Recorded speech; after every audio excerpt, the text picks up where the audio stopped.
Yes, somebody from the UK, your decision to suspend faculties of 2 priests.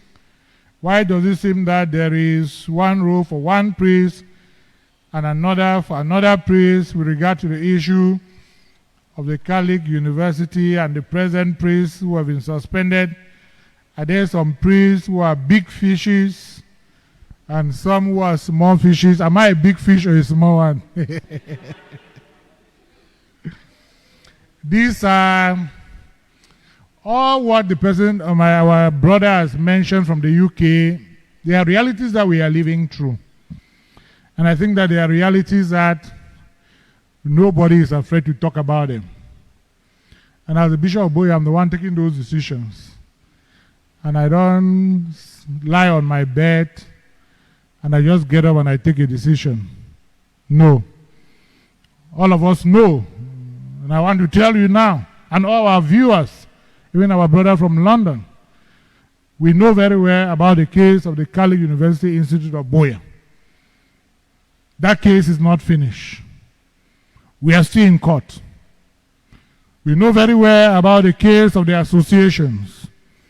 It's not finished. It has been dismissed. It went to the court, but it has been dismissed. But the case is still ongoing in Rome. And I want to use this opportunity, you can quote me anywhere, to let you know that when I asked my priest, who was the president of the Catholic University Institute of Buea, CUIB, Father George Nkeze, when I asked him to come back and I gave him an appointment, and he was expected back in this diocese, when the period reached for him to return, he did not return.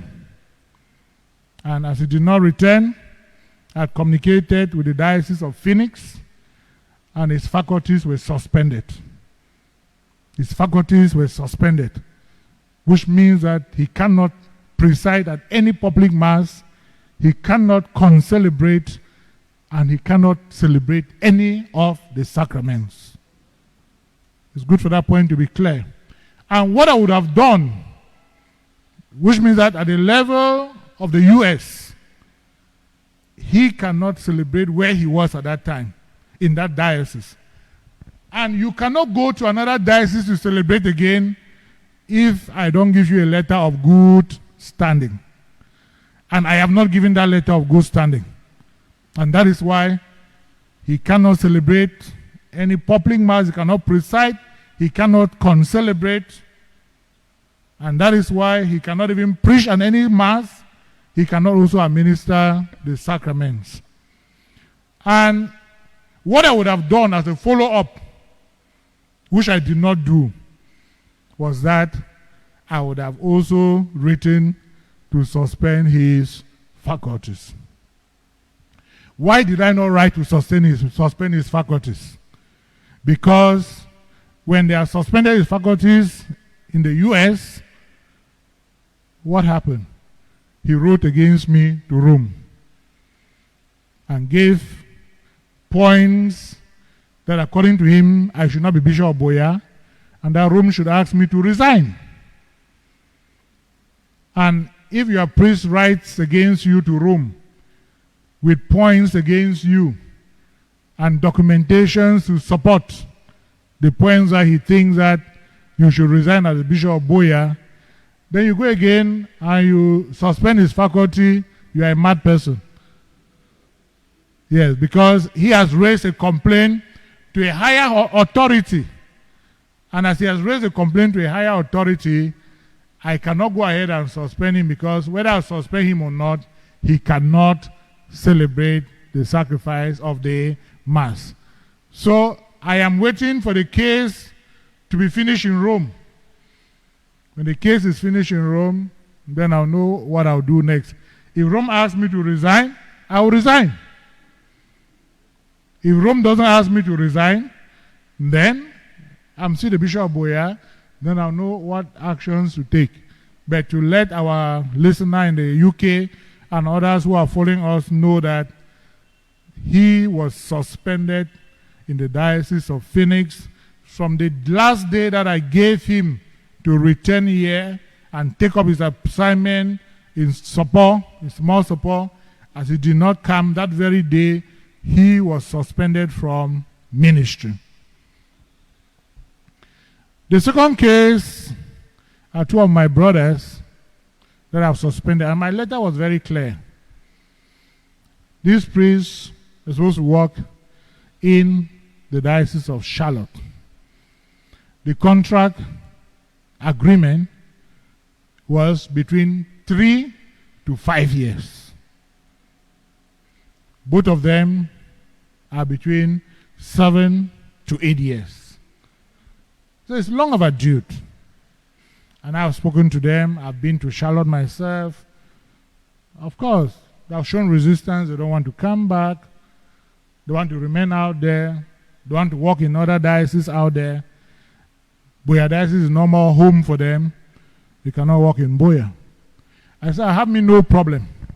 Canon law says, as you are incardinated to one diocese, if you want to excardinate to another diocese, the bishop where you want to go should write to your bishop requesting that he wants to take you. And when he writes, then your bishop will accept. And if he doesn't accept, and this period of time passes, the other bishop has a right to take you. As of now, the Diocese of Charlotte, we are clear with the Bishop of Charlotte, any fidei donum priest from Buea working in Charlotte can never be incardinated in the Diocese of Charlotte, because it will spoil our partner relationship. But I've told the priest, I said, if you think that you cannot work again in Buea, you went there as fidei donum, come back to Buea to finish your fidei donumship. Take up an appointment from me. Follow canon law and bring me the bishop that wants you. We'll work together for you to go and work in that diocese. I will never and I will not excardinate any priest from my diocese to another diocese when the priest is not based in the diocese. And that's a matter of discipline. Because you do that to one, it means that all fidei donum priests now will go, and you will never have them again in the diocese.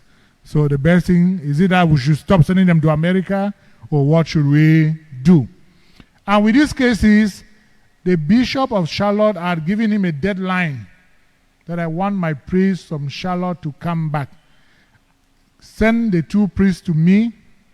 I am sending you 2 other priests to come and take their place. And the bishop wrote to them and said, from this day and this day, you have nothing to do in the Diocese of Charlotte again as fidei donum. Go back and meet your bishop. I worked with the bishop, and I have already sent the 2 priests I was to send to go and take over from them. They have already gone. They just finished their retreat last week.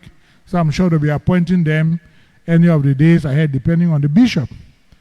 And I gave an appointment on the 1st of September for the 2 priests who did not come. And as they did not come, I communicated with the Diocese of Charlotte.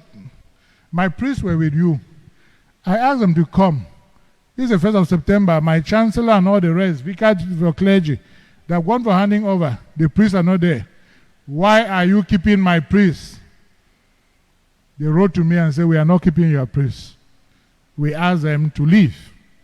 And 3 days after, they suspended them from exercising ministry in Charlotte, just as Father Nkeze was suspended.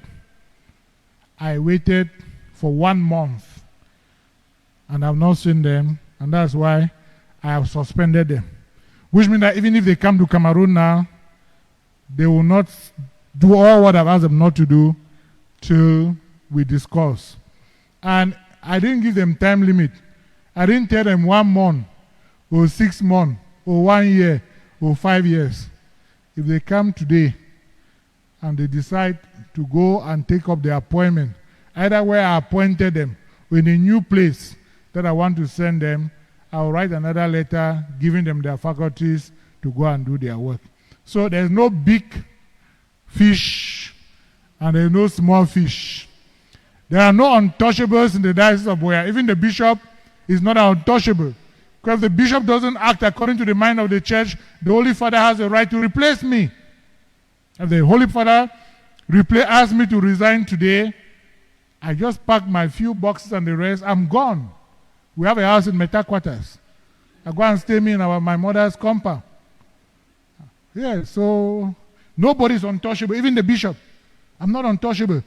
Whatever I do according to the mind of the church, not according to the Michael Bibi, no. And I think that point has to be very clear. I hope I've explained it enough to our brother who called from the UK. If you are not satisfied, you are always free to go to DMRTV and ask them for my number or email, and I can explain more things to you. Thank you.